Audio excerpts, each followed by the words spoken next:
नमस्कार, फाइटर समाचार में आपका स्वागत है। पेश आज 27 अप्रैल मंगलवार शाम 4 बजे राजस्थान की खास खबरें। बड़ी खबरों से अपडेट रहने के लिए सब्सक्राइब करें फाइटर न्यूज को और प्रेस करें बेल आइकन को। कोरोना वायरस के बढ़ते प्रकोप के बीच चुनाव आयोग ने अहम फैसला किया है। 5 राज्यों में हुए विधानसभा चुनावों के नतीजे 2 मई को घोषित किए जाएंगे। ऐसे में चुनाव आयोग ने नतीजों के बाद किसी तरह के विजय जुलूस या जश्न पर पूरी तरह से बैन लगा दिया है। कोरोना के बढ़ते संकट के बीच चुनाव आयोग ने ये सख्त फैसला लिया है।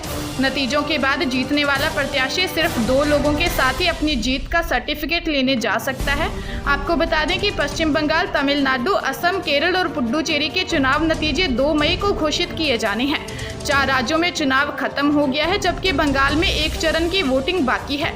ऐसे में चुनाव आयोग की तरफ से ये अहम फैसला लिया गया है। वहीं राजस्थान में भी 3 जगह संपन्न हुए विधानसभा उपचुनाव का 2 मई को परिणाम घोषित होगा। बता दें कि कोरोना के बढ़ते संकट के बीच बीते दिन ही मद्रास हाईकोर्ट ने चुनाव आयोग को फटकार लगाई थी। मद्रास हाईकोर्ट ने कहा था कि कोरोना की दूसरी लहर के लिए पूरी तरह से चुनाव आयोग जिम्मेदार है। मध्य प्रदेश में कोरोना काल में एक अनोखी शादी का वीडियो वायरल हुआ है, जिसमें देखा जा सकता है कि पीपीई किट पहनकर दुल्हा दुल्हन 7 फेरे ले रहे हैं। परिवार के और लोग भी वहां मौजूद हैं और सभी ने पीपीई किट पहनी हुई है। प्रशासनिक अधिकारियों से मिली जानकारी के अनुसार शहर के एक मांगलिक भवन में शादी हो रही है। दूल्हा कोरोना पॉजिटिव है। खबर पाकर तहसीलदार नवीन गर्ग शादी रुकवाने परशुराम विहार स्थित दूल्हे के घर पहुंचे। आला अधिकारियों के निर्देश पर इस शादी की परमिशन दे दी गई। शर्त यही रखी गई थी कि दूल्हा दुल्हन पीपीई किट पहनकर शादी करेंगे। इसके बाद दूल्हा दुल्हन ने पीपीई किट पहनकर 7 फेरे लिए। पिछले मैच की हार को भुलाकर विराट कोहली की आरसीबी आईपीएल में बराबरी के मुकाबले में आज दिल्ली कैपिटल्स के खिलाफ जीत की राह पर लौटने के इरादे से उतरेगी। आरसीबी को पिछले मैच में सीएसके के 69 रन से हराया। दूसरी ओर दिल्ली ने रविवार की रात एसआरएच को सुपर ओवर्स में मात दी। आरसीबी ने लिए फॉर्म चल रहे सलामी बल्लेबाज देवदत्त पड्डीकल और कोहली ने शानदार शुरुआत की। ग्लेन मैक्सवेल, एबी डिविलियर्स और वंशिंगटन सुंदर को दिल्ली के मजबूत गेंदबाजी आक्रमण के खिलाफ अच्छा प्रदर्शन करना होगा। दिल्ली के लिए सलामी बल्लेबाज और टूर्नामेंट में सर्वाधिक रन बना चुके शिखर धवन अपना शानदार फॉर्म बरकरार रखना चाहेंगे।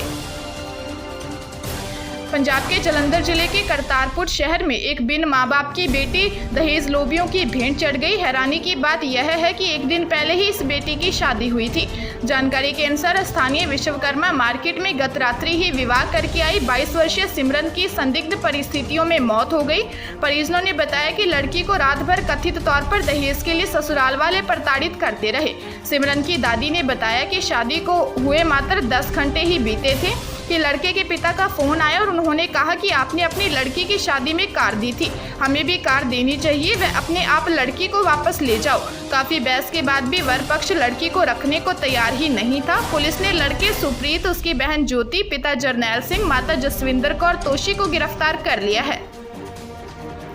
ऑस्ट्रेलिया में 18 मई तक भारत से आने वाली सभी सीधी यात्री उड़ानों को निलंबित कर दिया है। भारत में कोरोना वायरस के मामलों में वृद्धि के मद्देनजर यह फैसला किया है। ऑस्ट्रेलिया के पीएम स्कॉट मॉरिसन ने इसकी घोषणा की है। उन्होंने कहा कि 15 मई से भारत से कोई डायरेक्ट पैसेंजर फ्लाइट ऑस्ट्रेलिया नहीं आएगी। बता दें कि भारत में कोरोना के मामले लगातार बढ़ रहे हैं। भरतपुर जिले के रेलवे स्टेशन पुलिया पर रात को मथुरा रोड से आ रही एक बाइक को सामने से आ रहे अज्ञात वाहन ने टक्कर मार दी। दुर्घटना इतनी भीषण थी कि 19 वर्षीय एक युवक की मौके पर ही मौत हो गई, जबकि उसके 3 अन्य साथी घायल हो गए। मृत युवक मानवेंद्र सिंह टोंटपुर का रहने वाला था। अन्य 3 घायलों को आरबीएम अस्पताल में भर्ती करवाया गया है। चारों युवक एक ही बाइक पर सवार थे। इनमें से किसी ने भी हेलमेट नहीं पहना था। एक्सीडेंट होते ही मानवेंद्र सड़क पर गिरा और उसके सिर फुटपाथ से जा टकराया। पुलिस मामले की जांच कर रही है। अलवर जिले में गाइडलाइन का उल्लंघन करने पर नगर परिषद की टीम ने क्षेत्र में 8 दुकानों को 72 घंटे के लिए सीज कर दिया। एएफओ नरेश मीना ने बताया कि दुकानदारों द्वारा दुकानों को नियम विरुद्ध खोला गया था, जिसके बाद सेक्टर 6 में एक सैलून, सेक्टर 9 में एक पार्लर और इलेक्ट्रीशियन, सेंट्रल मार्केट में एक मोबाइल शॉप और एक वॉच शॉप, ट्री हाउस में एक सैलून और एक कंप्यूटर शॉप और सेक्टर 5 में रेडीमेड गारमेंट दुकान को 72 घंटे के लिए सीज कर दिया गया है। इसी तरह तिजारा थाना पुलिस ने बेवजह खुली दुकानों पर कार्रवाई की। 3 दर्जन से अधिक बेवजह घूमने वाले लोगों के चालान काटकर जुर्माना वसूला। सीबीएसई ने 10वीं 12वीं की बोर्ड कक्षाओं सहित 9वीं व 11वीं कक्षा में परीक्षा की मूल्यांकन प्रक्रिया में कुछ बदलाव किए हैं। यह बदलाव नए शिक्षा सत्र 2021-22 में लागू होंगे। सीबीएसई ने इस संबंध में एक सर्कुलर जारी किया है। नई शिक्षा नीति को ध्यान में रखते हुए सीबीएसई ने भी नए सत्र से मूल्यांकन की प्रक्रिया में योग्यता आधारित प्रश्नों को शामिल किया है। अब स्टूडेंट्स को रटने की बजाय टॉपिक समझने पर जोर देना होगा। सीबीएसई ने जो बदलाव किया है उसके मुताबिक 9वीं 10वीं कक्षा के लिए 30% योग्यता आधारित प्रश्न होंगे।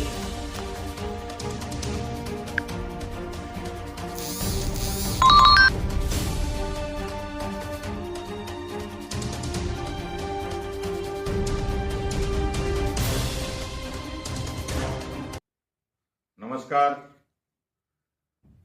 कोरोना संक्रमण हम सभी के लिए एक चुनौती है, जिसे हम एकजुट होकर हराना है।